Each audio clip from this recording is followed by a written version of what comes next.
আজকে আমরা পিকেদের সরকারের বই থেকে ট্রান্সলেশন এবং প্রেসির যে এক্সারসাইজ পার্টগুলো আছে সেখান থেকে ট্রান্সলেশনের 68 এবং প্রেসির 22 দেখব এবং তার সাথে সাথে বাংলা দুটো সারাংশ দেখব এবং একটা ইংলিশের রিপোর্ট দেখব। সেটা হচ্ছে যে the vandalism at the hospital due to the death of the patient.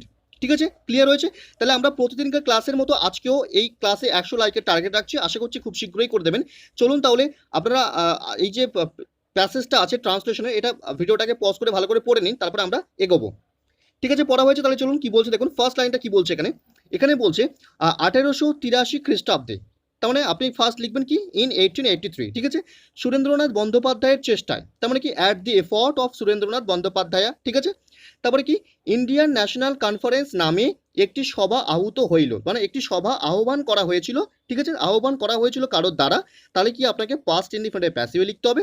এবং এই ইন্ডিয়ান ন্যাশনাল কনফারেন্স এটা কিন্তু একটা সভার নাম। ঠিক আছে, দেখুন তাহলে কীভাবে করা হচ্ছে, এটাকে কীভাবে করলাম দেখুন।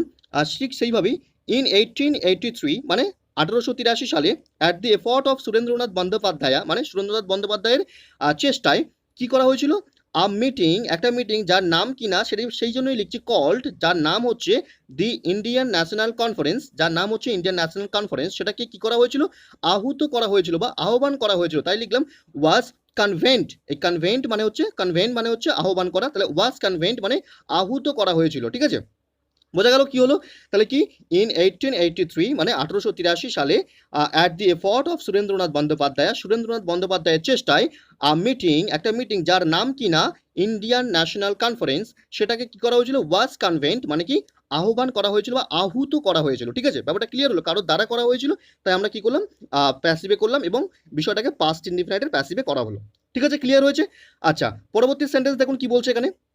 এখানে বলছে এই কনফারেন্সে ভারতের সকল অংশের প্রতিনিধিবর্গ। ঠিক আছে, দেখুন কিভাবে করা হচ্ছে, এইটুকু আগে দেখুন। এই যে কি বলছে, এই কনফারেন্সে মানে কি আপনি লিখবেন অ্যাট দিস কনফারেন্স, মানে এই কনফারেন্সে। ঠিক আছে, এই কনফারেন্সে মানে অ্যাট, মানে এই কনফারেন্সে অ্যাট দিস কনফারেন্স। তারপর দেখুন ডেলিগেটস মানে কি প্রতিনিধিবর্গ, ভারতের সকল অংশের, সেটাকে লেখা হচ্ছে from all parts of India. ঠিক আছে, অ্যাট দিস কনফারেন্স কমা দেবেন delegates from all parts of India, মানে ভারতের সমস্ত অংশের প্রতিনিধিবর্গ কি হয়েছিল, সমবেত হয়েছিলেন। আমি এটাকে কম্পাউন্ডে করছি, সমবেত হইয়া যেটা ব্যাপারটা বলছে যে লাইনটা, সেটাকে আমি কম্পাউন্ডে করলাম। ঠিক আছে, সমবেত হয়েছিলেন তার মানে কি কেম টুগেদার মানে সমবেত হয়েছিলেন। ঠিক আছে, অ্যান্ড এবং অ্যাকসেপ্টেড দি প্রপোজাল, দেখুন জাতীয় আন্দোলনের জন্য একটি স্থায়ী সংগঠন গড়িয়া তুলিবার প্রস্তাব গ্রহণ করেছিলেন। তাহলে প্রস্তাব গ্রহণ করেছিলেন তার মানে কি সমবেত হয়েছিলেন এবং প্রস্তাব গ্রহণ করেছিলেন। ঠিক আছে, এইভাবে কিন্তু কম্পাউন্ডে করলে সুবিধা হবে। তাহলে সেইভাবেই করা হচ্ছে কি সমবেত হয়েছিলেন মানে কেম টুগেদার, সমবেত হয়েছিলেন। ঠিক আছে, সমবেত হয়েছিলেন কেম টুগেদার, অ্যান্ড এবং অ্যাকসেপ্টেড দি প্রপোজাল মানে কি কি করেছিলেন, প্রস্তাব গ্রহণ করেছিলেন কি করবার, টু ফর্ম গড়ে তোলবার জন্য কি পার্মানেন্ট অর্গানাইজেশন, একটা স্থায়ী সংগঠন, ফর দি ন্যাশনাল মুভমেন্ট মানে কি জাতীয় আন্দোলনের জন্য। ঠিক আছে, ব্যাপারটা ক্লিয়ার হলো। তাহলে এই যে বিষয়টা বলা হলো, এখানে কিন্তু পার্টিসিপেল করেও করা যায়, কিন্তু কম্পাউন্ডে করলে বিষয়টা সুবিধা হয়, সহজ হয়, সেই জন্য কিন্তু কম্পাউন্ডে করলাম। কিভাবে দেখুন আরেকবার, অ্যাট দিস কনফারেন্স মানে এই কনফারেন্সে বা এই কনফারেন্সে কমা দিলাম, তারপরে কি delegates from all parts of India মানে ভারতের সমস্ত অংশ থেকে প্রতিনিধিবর্গ, কেম টুগেদার মানে কি সমবেত হয়েছিলেন এবং তারা কি করেছিলেন, সংগঠন গড়ে তুলিবার জন্য মানে একটি স্থায়ী সংগঠন গড়ে তুলবার জন্য, জাতীয় আন্দোলনের জন্য তারা একটা প্রস্তাব গ্রহণ করেছিলেন। সেইভাবে কিন্তু করা হলো কি অ্যাকসেপ্টেড দি প্রপোজাল মানে প্রপোজাল অ্যাকসেপ্ট করেছিলেন বা কি করেছিলেন, প্রস্তাব গ্রহণ করেছিলেন to form a permanent organisation, একটা স্থায়ী সংগঠন গড়ে তোলার জন্য, কিসের জন্য, ফর দি ন্যাশনাল মুভমেন্ট। ঠিক আছে, ব্যাপারটা ক্লিয়ার হয়েছে। তাহলে কিন্তু পাস্ট ইনডিফিনিটে করলাম এবং কম্পাউন্ডে করলাম, আপনি পার্টিসিপেল করেও কিন্তু করতে পারেন। ঠিক আছে, ব্যাপারটা ক্লিয়ার হলো। পরবর্তী সেন্টেন্স কি বলছে দেখুন। এখানে বলছে এই সময়ে জনৈক অবসরপ্রাপ্ত ইংরেজ আইসিএস কলিকাতা বিশ্ববিদ্যালয়ে গ্রাজুয়েটদের লক্ষ্য করিয়া একটি খোলা চিঠি প্রকাশ করিলেন মানে প্রকাশ করেছিলেন। ঠিক আছে, তাহলে এই যে জনৈক মানে অচেনা একজন ব্যক্তি, ঠিক আছে, অনির্দিষ্ট একটা ব্যক্তি, সেই তাকে বলা হচ্ছে। তাহলে কি সেইভাবে লিখবো দেখুন, এই সময়ে, তাহলে অ্যাট দিস টাইম লিখলাম। ঠিক আছে, এই সময়ে অ্যাট দিস টাইম কে করেছিল, একজন জনৈক অবসরপ্রাপ্ত ইংরেজ আইসিএস, সেইভাবে লেখা হলো কি রিটায়ার্ড ইংলিশ আইসিএস, সাবজেক্ট হিসেবে লিখলাম। কি করেছিলেন, পাবলিশ করেছিলেন, তাই না, প্রকাশ করেছিলেন, তাই পাবলিশ লিখলাম, ভার্বের সেকেন্ড ফর্ম পাস্ট ইনডিফিনিটে করা হচ্ছে। কি প্রকাশ করেছিলেন, অ্যান ওপেন লেটার, একটা খোলা চিঠি। কাদের জন্য?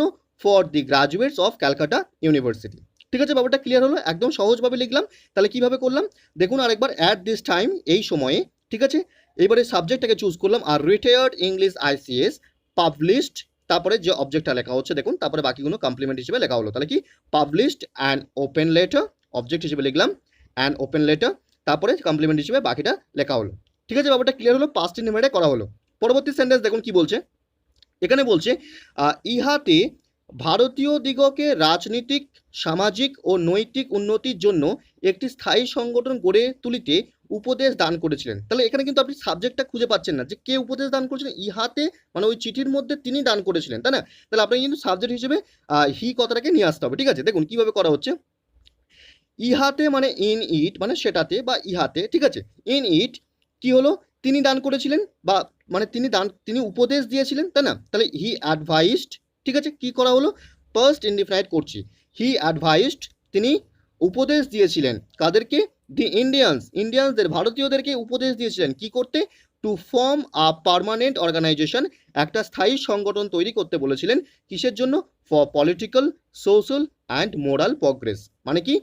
পলিটিক্যাল, রাজনীতিক, সোশ্যাল, সামাজিক, অ্যান্ড মোরাল প্রোগ্রেস মানে নৈতিক উন্নতির জন্য, মানে পলিটিক্যাল, সোশ্যাল অ্যান্ড মোরাল প্রোগ্রেসের জন্য তিনি অ্যাডভাইস দিয়েছিলেন ইন্ডিয়ানসদেরকে একটা পার্মানেন্ট অর্গানাইজেশন গড়ে তোলার জন্য। ঠিক আছে, ব্যাপারটা ক্লিয়ার হয়েছে, পাস্ট ইনডিফিনিটে করলাম এবং সাবজেক্ট হিসেবে হিটাকে নিয়ে আসলাম। ঠিক আছে, ক্লিয়ার হয়েছে। পরবর্তী সেন্টেন্স কি বলছে দেখুন, এখানে বলছে ইহার উপর ভিত্তি করিয়া। ঠিক আছে, ইহার উপর ভিত্তি করিয়া 1885 খ্রিস্টাব্দের 27শে ডিসেম্বর বোম্বাই শহরে ভারতের জাতীয় কংগ্রেসের সর্বপ্রথম অধিবেশন আহুত হয়। তাহলে সেই আবার একই ব্যাপার, আবার কিন্তু প্যাসিভ করাটাই বেটার হবে এখানে। তাহলে কি আহুত হয় মানে আহুত করা হয়েছিল কারোর দ্বারা। এবার দেখুন কি বলছে এখানে, ইহার উপর ভিত্তি করিয়া, on the basic of this. ঠিক আছে, on the basic of this মানে কি ইহার উপর ভিত্তি করিয়া কি করা হয়েছিল? কংগ্রেসের প্রথম অধিবেশন, the first session of the Indian national Congress, ভারতের জাতীয় কংগ্রেসের সর্বপ্রথম অধিবেশন, সেটাকে আমি লিখলাম। তারপরে প্যাসিভ করছি, পাস্ট ইনডিফিনিটের প্যাসিভ। তাহলে ওয়াজ কনভেন্ট মানে আহুত করা হয়েছিল কবে? অন 27th ডিসেম্বর, মানে 27 ডিসেম্বরে, কমা দিয়ে লিখলাম 1885 ইন বম্বে। ঠিক আছে, ব্যাপারটা ক্লিয়ার হলো কিভাবে করা হলো। তাহলে কিভাবে, তাহলে এখানে ফার্স্ট ইনডিফিনিট করলাম এবং প্যাসিভে করলাম। ঠিক আছে, ব্যাপারটা ক্লিয়ার হচ্ছে। আচ্ছা, পরবর্তী সেন্টেন্স দেখুন কি বলছে এখানে, এখানে বলা হচ্ছে বাঙালি ব্যারিস্টার উমেশচন্দ্র বন্দ্যোপাধ্যায় এই অধিবেশনের সভাপতিত্ব করেন। তাহলে সভাপতিত্ব করেছিলেন, প্রিসাইডেড। ঠিক আছে, ভার্ব হিসেবে আমরা সেভাবে করব। দেখুন বাঙালি ব্যারিস্টার তার মানে কি বেঙ্গলি ব্যারিস্টার, কমা দিলাম, কমা দিয়ে তার নামটা লিখলাম কি উমেশচন্দ্র বন্দ্যোপাধ্যায়, এখানে ওয়াইটা হবে না, লাস্টে বন্দ্যোপাধ্যায়া। ঠিক আছে, বন্দ্যোপাধ্যায় কি করেছিল? প্রিসাইডেড, ভার্বের সেকেন্ড ফর্ম লিখলাম, মানে সভাপতিত্ব করেছিলেন কিসের? ওভার দি সেশন, মানে সেই সেশনের, মানে সেই সভার সভাপতিত্ব তিনি করেছিলেন। ঠিক আছে, ব্যাপারটা ক্লিয়ার হচ্ছে। তাহলে কিভাবে করা হচ্ছে? ফার্স্ট ইনডিফিনিটে করলাম। ঠিক আছে, একদম সহজ ব্যাপার। পরবর্তী সেন্টেন্স কি বলছে দেখুন, এখানে বলছে জাতীয় কংগ্রেসের প্রতিষ্ঠার সঙ্গে সঙ্গে ইন্ডিয়ান ন্যাশনাল কনফারেন্স উহার সহিত মিলিত হইয়া যায়। তাহলে কি হবে, আপনাকে এই প্রতিষ্ঠার সঙ্গে সঙ্গে এই বিষয়টাকে নাউন ফর্ম হিসেবে করতে হবে, সেইভাবে করা হচ্ছে। দেখুন তাহলে কি করা হলো, with the establishment of the national Congress. ঠিক আছে, একদম আমি এখানে নাউন ফর্ম করে কিন্তু করলাম। তাহলে কি হলো, with the establishment of the national Congress মানে জাতীয় কংগ্রেস প্রতিষ্ঠার সঙ্গে সঙ্গে কি হয়, কমা দিলাম, কমা দিয়ে লিখছি কি দি ইন্ডিয়ান ন্যাশনাল কনফারেন্স কি হয়, মার্জড উইথ ইট, তার সাথে মিলিত হয়ে যায়। ফার্স্ট ইনডিফিনাইট করা হলো। ঠিক আছে, the Indian national conference merged with it. ঠিক আছে, ক্লিয়ার হচ্ছে। তাহলে কিভাবে করা হচ্ছে, with the establishment of the national কংগ্রেসের কি স্থাপনার সাথে সাথে the Indian national conference merged with it মানে তার সাথে মিলিত হয়ে যায়। ঠিক আছে, ব্যাপারটা ক্লিয়ার হয়েছে। পাস্ট ইনডিফিনিটে কিন্তু করলাম এবং এস্টাবলিশমেন্ট এটাকে নাউন ফর্ম হিসেবে ইউজ করে করা হলো। ঠিক আছে, ব্যাপারটা ক্লিয়ার হলো। তাহলে আমাদের এই যে ট্রান্সলেশন প্যাসেজটা, এই ট্রান্সলেশন প্যাসেজটা কমপ্লিট হলো। আপনাদের যাদের এখনো মনে হচ্ছে যে আপনাদের কোনো জায়গায় প্রবলেম হচ্ছে, তাহলে আপনারা আরেকবার দেখুন ক্লাসটাকে, কিন্তু ক্লিয়ার হয়ে যাবে। আচ্ছা, আমাদের পরবর্তী টাস্ক কি ছিল দেখুন, এটা একটা প্রেসি ছিল, এই প্রেসিটাকে ভালো করে আপনারা পড়ুন, পড়ে মানে বুঝুন কি বলতে চাইছে, তারপর আমরা চেষ্টা করছি কি বলছে বুঝিয়ে দেওয়ার। দেখুন কি বলছে এখানে, এখানে বলছে why do we want to study history, মানে আমাদের কেন দরকার, আমরা কেন চাই হিস্ট্রি স্টাডি করতে, কেন চাই সেটাই বলছে। Why does history form a recognised part of education, এডুকেশনের কেন একটা রেকগনাইজড পার্ট হয়ে উঠেছে হিস্ট্রিটা। Simply because of simply because all of us, মানে কি বলছে সিম্পলি বিকজ, কারণ এটাই যে অল অফ আস আমাদের সকলেই, and every one of us আমাদের প্রত্যেকেই, অট টু নো জানা দরকার, how we have come to be what we are today, আমরা আজকে যে পজিশনে যেরকমটা সেরকমটা আমরা কিভাবে হয়ে উঠেছি, ঠিক আছে। সো দ্যাট যাতে করে each generation need not start again from the same point, যাতে করে কিনা প্রত্যেকটা জেনারেশন সেই একই পয়েন্ট থেকে মানে প্রত্যেকটা জেনারেশন সেই একই পয়েন্ট থেকে স্টার্ট না করে আবার, ঠিক আছে। And hold over the same ground, এবং সেই একই জায়গায় তারা যেন এসে উপস্থিত না হয়, ঠিক আছে। ব্যাপারটা ক্লিয়ার হচ্ছে তো? মানে কি বলতে চাইছে যে পিছনের যে প্রজন্ম সেটা তারা যেখান থেকে শুরু করেছিল আমরা যেন আবার সেখান থেকেই না শুরু করি, সেটাই বলছে, ঠিক আছে। But profiting by the experience of those, তাদের যে এক্সপিরিয়েন্স সেইটার থেকে আমরা প্রফিট নিয়ে, who came before may advance towards higher points and noble aims, মানে যারা আমাদের আগে এসেছিল, আমাদের আগের জেনারেশন, তারা যত পর্যন্ত পৌঁছেছিল তাদের থেকে অ্যাডভান্সমেন্টগুলো আমরা কিন্তু নিয়ে আমরা কি করতে পারি, আমাদের নোবেল এমসের দিকে কিন্তু এগিয়ে যেতে পারি, সেটা কিন্তু বলা হচ্ছে, ঠিক আছে। মানে তারা যেখানে শেষ করেছিল কাজটা, আমরা তারপরের থেকে যদি শুরু করি তাহলে কিন্তু আমরা অ্যাডভান্সমেন্টের দিকে কিন্তু এগিয়ে যেতে পারবো। সেই কারণে কিন্তু আমাদের ইতিহাস পড়া দরকার, সেই বিষয়টাই কিন্তু এখানে বললো, ঠিক আছে। ক্লিয়ার হয়েছে?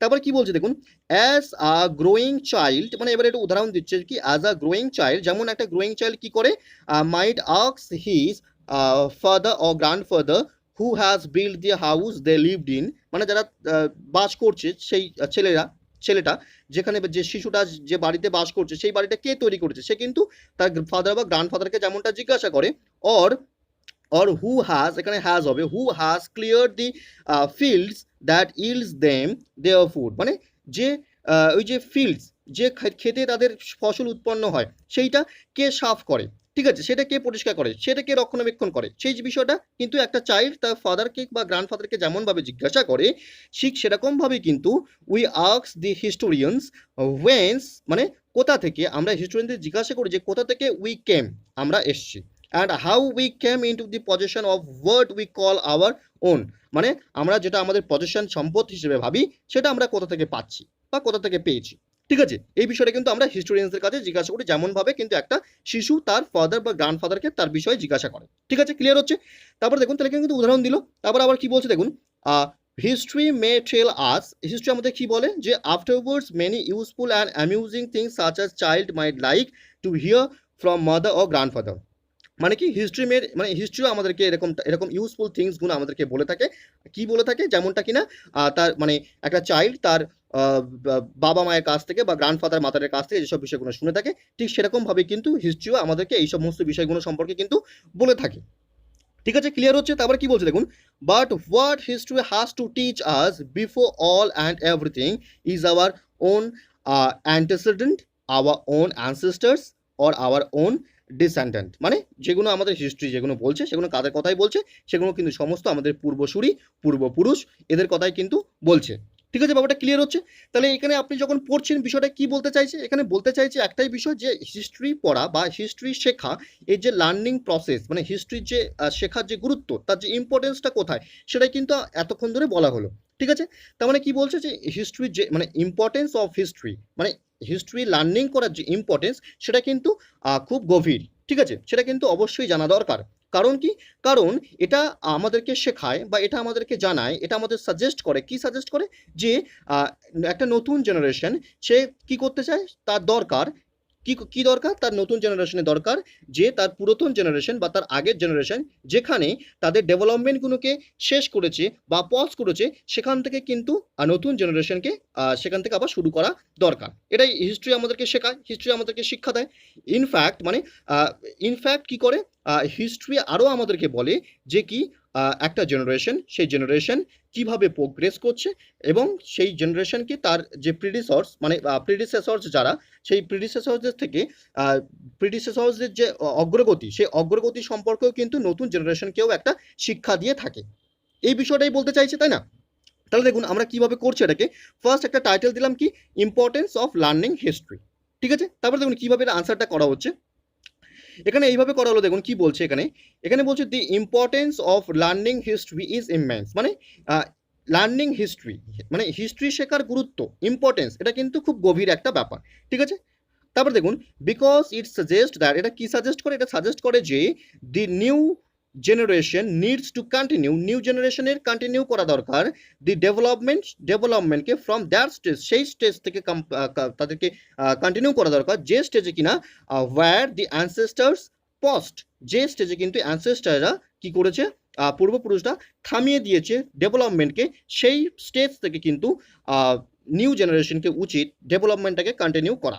ঠিক আছে, এই বিষয়টা কিন্তু হিস্ট্রি আমাদেরকে শেখায়।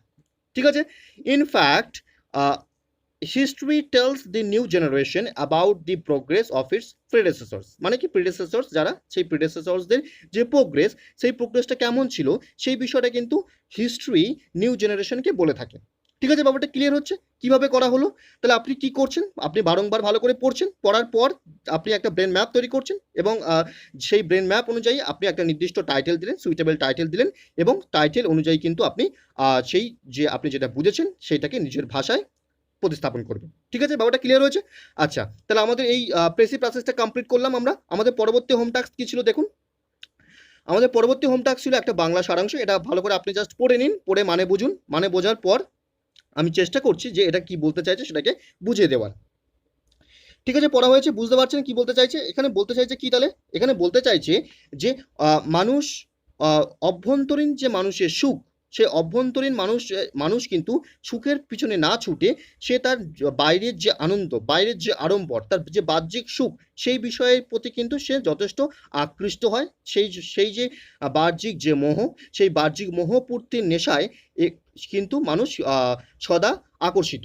সেই কারণেই কিন্তু সে কি করে থাকে, তার বাহ্যিক অবস্থার উন্নতির জন্য সে সর্বদা সম্পদ অর্জন করার চেষ্টা করে এবং তার পিছনে ছুটতে গিয়ে সে কিন্তু নিজের অন্তঃসত্ত্বা, যেটা নিজের মানে ভিতরের যে সত্তা, ভিতরের যে মন, সেই যে ভিতরের তার যে সুখ, সেই যে আড়ম্বর, ভিতরের যে আড়ম্বর, মানে মনের শান্তি বা মনের সুখ, সেই বিষয়টার প্রতি কিন্তু সে নেগলিজেন্সি প্রকাশ করে থাকে। ঠিক আছে, সেই কারণে কিন্তু কি হয়, সে কি করে, মানে সেই কারণেই কিন্তু সে বাহ্যিক যে প্রচেষ্টা বা বাহ্যিক যে আড়ম্বর, সেটাকে কিন্তু বৃথা হয়ে দাঁড়ায়। মানে ভিতরের প্রচেষ্টা, মানে ভিতরের যে শান্তি, সেইটাকে কিন্তু সে গুরুত্ব কম দেয়। সেই কারণেই কিন্তু তার বাহ্যিক যে আড়ম্বর, সেই চেষ্টাও কিন্তু বৃথা হয়ে পড়ে। ঠিক আছে, এই বিষয়টাই এখানে বলতে চাইছে, তাই না? দেখুন কিভাবে আমরা এই টাইটেল দিলাম, একটা টাইটেলটা কি দিলাম দেখুন, ফার্স্ট টাইটেল দিলাম কি, অভ্যন্তরীণ সুখ শ্রেষ্ঠ আড়ম্বর। ঠিক আছে, ব্যাপারটা ক্লিয়ার হচ্ছে? অভ্যন্তরীণ যে সুখ সেটাই কিন্তু শ্রেষ্ঠ আড়ম্বর, বাহ্যিক সুখটা কিন্তু শ্রেষ্ঠ আড়ম্বর নয়। অভ্যন্তরীণ সুখটাকে আড়ম্বরপূর্ণ করলে তাহলেই কিন্তু বাহ্যিক সুখটাই কিন্তু ফলপ্রকাশ পাবে। ঠিক আছে, ক্লিয়ার হচ্ছে? দেখুন কিভাবে আমরা এর আনসারটা করলাম। এখানে বলা হচ্ছে যে কি, লেখকের মত অনুযায়ী, লেখকের মত অনুযায়ী, যেহেতু এটা কেউ একটা বলছে লেখকের মতো করে, তাই বলছে কি, লেখকের মত অনুযায়ী মানব জাতি কেবল মোহপূর্তির নেশায় এবং বাহ্যিক আড়ম্বরের প্রতি আকর্ষিত। ঠিক আছে, মোহপূর্তির নেশায় এবং বাহ্যিক আড়ম্বরের প্রতি আকর্ষিত। ঠিক আছে, ক্লিয়ার হচ্ছে? তারপরে কি বলছে দেখুন, কিন্তু বাহ্যিক অবস্থার উন্নতি অপেক্ষা অন্তর্নিহিত সত্তার বিকাশ ঘটানো অবশ্যই প্রয়োজন, তা না হলে বাহ্যিক আড়ম্বরের চেষ্টা বৃথা। ঠিক আছে, ব্যাপারটা ক্লিয়ার হলো কিভাবে করা হচ্ছে? আচ্ছা, পরবর্তী আমাদের যে হোম টাস্কটা ছিল কি ছিল দেখুন, এখানে একটা রিপোর্ট লিখতে দেওয়া ছিল, ভ্যান্ডালিজম, হসপিটালে ভ্যান্ডালিজম হয়েছে একটা পেশেন্টের ডেথকে কেন্দ্র করে। ঠিক আছে, কিভাবে এটাকে আমরা লিখলাম দেখুন, ফার্স্ট আমরা একটা টাইটেল দিলাম দেখুন কি, হসপিটাল ভ্যান্ডালাইজড, 3 অ্যারেস্টেড। ঠিক আছে, ক্লিয়ার হয়েছে? তারপরে দেখুন কিভাবে যে রিপোর্টের যে ফরম্যাট সেটাকে মেনটেন করা হলো। তারপরে দেখুন কি করা হচ্ছে, ফার্স্ট যে স্টানজা, ফার্স্ট যে প্যারাগ্রাফ রিপোর্টের ইন্ট্রোডাকশন প্যারাগ্রাফ, সেটাকে কি লিখছি দেখুন, রিলেটিভস অফ আ পেশেন্ট, মানে একটা পেশেন্টের রিলেটিভ, যে পেশেন্টটা যে কিনা হু ডায়েড, যে মারা গেছে, in the hospital during treatment, যার ট্রিটমেন্ট চলাকালীন যে কিনা মারা গেছে, অ্যালিগলি ভ্যান্ডালাইজড, মানে তার রিলেটিভসটা ভ্যান্ডালাইজড করেছে, অভিযোগ উঠেছে এরকমটাই, অ্যালিগলি ভ্যান্ডালাইজড আ প্রাইভেট হসপিটাল ইয়েস্টারডে। ঠিক আছে, police have arrested 3 people in connection with the incident. ঠিক আছে, ক্লিয়ার হয়েছে? এইভাবে আমরা ফার্স্ট যে প্যারাগ্রাফটা, ইন্ট্রোডাকশন প্যারাগ্রাফটা, এইভাবে আমরা কমপ্লিট করলাম। পরবর্তী দেখুন রিপোর্টের যে মেন প্যারাগ্রাফ, যেখানে কিনা রিপোর্টের মূল বিষয়বস্তু দিতে হবে, সেটাকে আমরা কিভাবে লিখছি দেখুন। এখানে বলা হচ্ছে ফ্যামিলি অফ আ পেশেন্ট, মানে family of a patient who diet, মানে ফ্যামিলি অফ আ পেশেন্ট, মানে এই পেশেন্ট, মানে হুটা দেওয়া হচ্ছে পেশেন্টকে রেফার করে, তাহলে যে কিনা মারা গেছে, after she was admitted following severe breathing issue, মানে তার শ্বাসজনিত সমস্যায় মারা গেছে, যে তার ফ্যামিলি কি করেছে, ভ্যান্ডালাইজড প্রাইভেট হসপিটাল, একটা প্রাইভেট হসপিটালকে ভাঙচুর করেছে, and beat up a number of staff, এবং অনেক সেই হসপিটালের স্টাফসদেরকে তারা কি করেছে, মারধর করেছে, following the death of a patient in Kolkata, মানে কলকাতায় এটা ঘটেছে ওই রোগীর মৃত্যুর পর। ঠিক আছে, ব্যাপারটা ক্লিয়ার হয়েছে। তারপরে কি বলছে দেখুন, দি পুলিশ হ্যাড টু রাশ, মানে পুলিশকে ধেয়ে আসতে হয়েছে দেয়ার সেখানে, and took the situation under control, এবং পুলিশ তারপরে বিষয়টাকে কিন্তু কন্ট্রোলে করে নিয়েছে।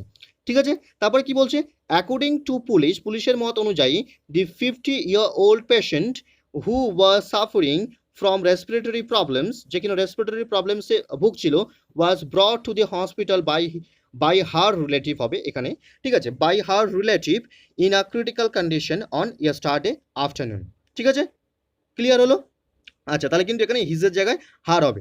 তারপর দেখুন কি বলছে, দি treatment of the patient began in the intensive care unit, মানে আইসিইউতে তার ট্রিটমেন্ট চলছিল, মানে তারপরে কি বলছে, অফ দি হসপিটাল ইমিডিয়েটলি। ঠিক আছে, ক্লিয়ার হলো। তারপরে কি বলছে দেখুন, however due to the symptoms of কোভিড-19, মানে কোভিড-19-এর সিমটমসের জন্য the medical staff decided to shift her, এখানে হার হবে, to shift her to an isolation ward, তাকে আইসোলেশন ওয়ার্ডে নিয়ে যাওয়ার চিন্তা ভাবনা করে।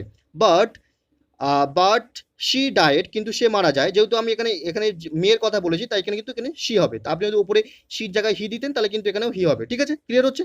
But she died during the process, এই প্রসেস চলাকালীন কিন্তু সে মারা যায়, এমনটা কে বলছে, পুলিশ অফিসিয়াল হ্যাড শেড, মানে পুলিশ অফিসিয়ালটা কিন্তু এটা বললো। ঠিক আছে, ক্লিয়ার হয়েছে। After learning about patient's death, মানে পেশেন্টের ডেথ জানার পর, হিজ হার রিলেটিভস, তার রিলেটিভসরা created ruckus at the hospital, মানে হসপিটালকে ঘেরাও করে, অ্যান্ড ভ্যান্ডালাইজড ইটস ফার্নিচার, সেই ফার্নিচারগুলোকে তাদের ভ্যান্ডালাইজ করে, ভেঙে চুরে দেয়, অ্যান্ড আদার প্রপার্টি হসপিটালের সেগুলোকে কিন্তু নষ্ট করে পুলিশ আরও এটা বলল। ঠিক আছে, ব্যাপারটা ক্লিয়ার হয়েছে। এইভাবে আমরা কি করলাম, রিপোর্টের যে মূল বক্তব্য, যে মূল প্যাসেজ, সেটা কিন্তু আমরা সেকেন্ড প্যাসেজে লিখলাম। ক্লিয়ার হয়েছে। তারপর দেখুন, যেটা লেস ইম্পর্টেন্ট যেটা ব্যাপার, সেটা কিন্তু আমরা থার্ড প্যারাগ্রাফে দেখবো। সেটা কিভাবে বলা হচ্ছে দেখুন, police forces were also deployed, মানে পুলিশ ফোর্সেসদেরকে ডিপ্লয় করা হয়েছে ইন দি হসপিটাল প্রিমাইসেস, মানে হসপিটাল প্রিমাইসেসে ডিপ্লয় করা হয়েছে কি করতে, to ensure there was no further vandalism, মানে এটা নিশ্চিত করতে যে সেখানে যেন আর ফার্দার কোনো ভ্যান্ডালিজম না হয়। ঠিক আছে, তারপরে দেখুন, according to the press report অনুযায়ী, police have started an investigation, police একটা ইনভেস্টিগেশন শুরু করেছে, ইনটু ওয়েদার, মানে তার মধ্যে দিয়ে জানতে কি, into weather the patient died as a result of doctors negligence, মানে পেশেন্টটা কি ডক্টরের নেগলিজেন্সের ফলে মারা গেছে কিনা সেইটা জানার জন্য পুলিশ কি করেছে, পুলিশ একটা ইনভেস্টিগেশন শুরু করেছে। ঠিক আছে, ব্যাপারটা ক্লিয়ার হলো। তাহলে এইভাবে আমরা রিপোর্টটাকে কমপ্লিট করলাম। আপনারা নিজের মতো করে লিখবেন, এটাকেই যে কপি করতে হবে এরকম কোনো ব্যাপার নয়। তাহলে আপনারা নিজের মতো করে যেভাবে টাস্ক দেওয়া হচ্ছে ডেলি বেসিকে, আপনারা সেইভাবে লিখুন, লিখে আমাদেরকে সাবমিট করুন, আমরা অবশ্যই সেটাকে চেক আউট করে দিচ্ছি। আচ্ছা, তা আর আপনারা যারা এখনো পর্যন্ত আমাদের টেলিগ্রামে যুক্ত হননি, তারা ভিডিও ডেসক্রিপশনে সার্চ করুন, দেখুন ওখানে টেলিগ্রামের লিঙ্ক আছে, আপনারা ওখান থেকে টেলিগ্রামে যুক্ত হয়ে যান। আচ্ছা, আমাদের পরবর্তী যে হোম টাস্কটা ছিল সেটা কি ছিল দেখুন, সেটা একটা সারাংশ ছিল। এটাকে ফার্স্ট আপনারা ভালো করে ভিডিওটাকে পজ করে পড়ে নিন, তারপরে কি বলছে আমরা জাস্ট মানেটা বোঝানোর চেষ্টা করছি। ঠিক আছে, পড়া হয়েছে, তাহলে বুঝতে পারছেন কি বলছে এখানে বলতে চাইছে কি, এখানে বলতে চাইছে যে যে সত্যের পথ অবলম্বন করে সে কিন্তু সর্বসুখী হয়, যে কিনা মিথ্যের জয় জয়কার করে সে কিন্তু সুখী হতে পারে না, এই বিষয়ে বলতে চাইছে। কারণ মিথ্যা যে জিনিস, সেই মিথ্যাকে যদি কেউ স্বীকৃতি দেয়, সেই স্বীকৃতি দেওয়ার ফলে সে যে যন্ত্রণাটা পায়, সেই যন্ত্রণাটা কিন্তু সত্যকে স্বীকৃতি দেওয়ার ফলে সে যে শারীরিক যন্ত্রণা পায়, মানে মিথ্যেকে স্বীকৃতি দেওয়ার ফলে সে কী পাবে, সে ভিতরের একটা যন্ত্রণা পাবে, তার আত্মযন্ত্রণা পাবে। তার ফলে যে তার কষ্টটা হয় সেটা কিন্তু সত্যকে স্বীকৃতি দেওয়ার ফলে তার যে শারীরিক যন্ত্রণা হয় সেইটার থেকে কিন্তু অনেকটা সেই মিথ্যাকে স্বীকৃতি দেওয়ার ফলে যে যন্ত্রণা সেটা কিন্তু অনেক গুণ বেশি। ঠিক আছে, কেননা অভ্যন্তরীণ যে যন্ত্রণা, সে অভ্যন্তরীণ যন্ত্রণা কিন্তু মানে মানুষের মনের যে যন্ত্রণা সেটা কিন্তু শারীরিক যন্ত্রণার থেকে অধিক বেদনাদায়ী হয়ে থাকে। সেই কারণে কি করা উচিত, সেই কারণে আত্মতুষ্টি মানে নিজের আত্মাকে তুষ্টি করতে বা আত্মশান্তি বজায় রাখতে কিন্তু মিথ্যার বিরুদ্ধে সর্বদা প্রতিবাদ করা দরকার। এই বিষয়টা বলতে চাইলো এর মধ্যে। ঠিক আছে, আর নিচে যে উদাহরণটা দিয়েছে সেটা জাস্ট একটা উদাহরণ দিয়েই বলেছে। ঠিক আছে, ওইটাকে ইনক্লুড করার দরকার নেই এর মধ্যে। আপনি এই যে বিষয়টা বলা হচ্ছে এই বিষয়টাকে কিন্তু লিখবেন। ঠিক আছে, ক্লিয়ার হয়েছে? দেখুন কিভাবে আমরা একটা টাইটেল দিলাম। আমরা ফার্স্ট যে টাইটেলটা দিলাম দেখুন কিভাবে দিলাম, সত্যের জয় অবশ্যম্ভাবী, মানে সত্য কিন্তু সর্বদা জয় লাভ করে। ঠিক আছে, বোঝা যাচ্ছে? আচ্ছা, কিভাবে করছি দেখুন, এটাকে এইভাবে করা হলো, কি বলছে দেখুন, মিথ্যাকে স্বীকৃতি দেওয়ার ফলে যে আত্মযন্ত্রণা উপলব্ধি হয় তা সত্যকে স্বীকৃতি দেওয়ার ফলে যে শারীরিক যন্ত্রণা উপলব্ধি হয় তার থেকে বহুগুণ বেশি।